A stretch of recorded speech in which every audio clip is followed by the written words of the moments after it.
You have been told a story about energy. It goes like this. A long time ago, humans lived simple lives. Then somebody discovered fire. Later, we invented the steam engine, then electricity, then oil. The story is not wrong, but it misses the real pattern. The history of civilization is not really the history of kings, wars, or inventions. It is the history of humans finding new ways to control power. Human muscle, fire, animals, water, wind, coal, oil, electricity, nuclear fission, sunlight. Each one changed what humans were capable of doing, and each one created a new kind of world. The first source of energy was the sun. Almost every living thing on Earth runs on sunlight. Early humans were trapped inside the same equation. If you wanted to move something heavy, you used your muscles. That was the first energy economy, human labor. But humans had one advantage no other species had. We learned how to control fire. Fire kept predators away, it provided warmth, it extended the day beyond sunset, and most importantly, it cooked food.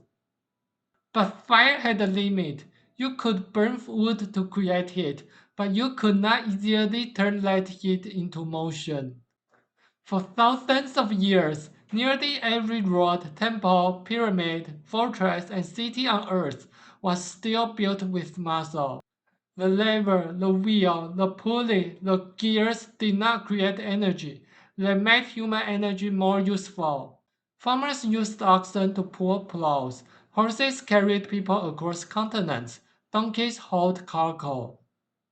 And many societies also forced human beings to become energy sources. Before engines, power came from bodies. A kingdom that controlled more workers, enslaved people, animals, and farmland could build more roads, mine more metal, grow more food, and move larger armies. The first machines did not replace muscle, they organized it. The plow turned animal strength into food. The cart turned animal strength into trade. The lever and pulley turned human strength into monuments. Animal-driven tools were a major upgrade. Oxen pulled plows, horses turned mills, camels and donkeys carried goods across long trade routes. Then even animal power became more efficient. Better harness, collars, wheels, and iron plows let the same animal do more useful work with less wasted force. Before coal, the great powers of the world were powered by fields, animals, and forced bodies. Control the food, control the labor, control the animals, and you control the speed of civilization. Then humans learned to borrow energy from moving water. A river never gets tired. Water mills ground grain, sold woods, pressed oil, hammered metal, and powered workshops. But the river decided where the machine could go.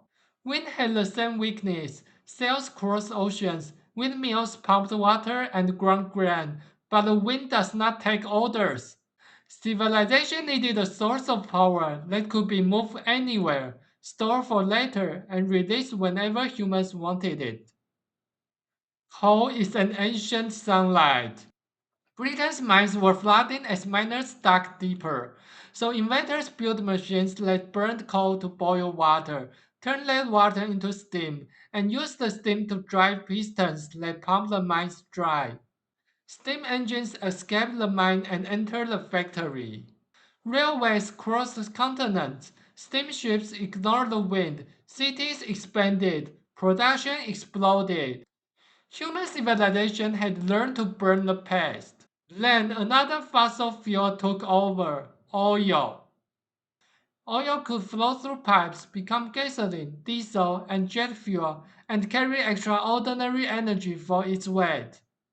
The steam engine powered the factory. The combustion engine escaped into the street. Cars transform cities. Trucks transform trade. Tractors transform farming. Airplanes transform distance. Oil became the bloodstream of the modern economy. But neither coal nor oil explains the world you are looking at right now. Because the device in your hand runs on electricity. Electricity is not a primary energy source, it is a carrier. A turbine spins, a generator converts motion into electricity. Light bulbs push back the night, electric motors enter factories, refrigerators preserve food, elevators made skyscrapers possible.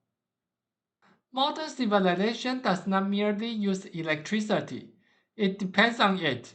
Then scientists discovered nuclear fission. A small amount of nuclear fuel can release vastly more energy than coal. But the nuclear age began with terror. After the war, reactors turned the same process into electricity.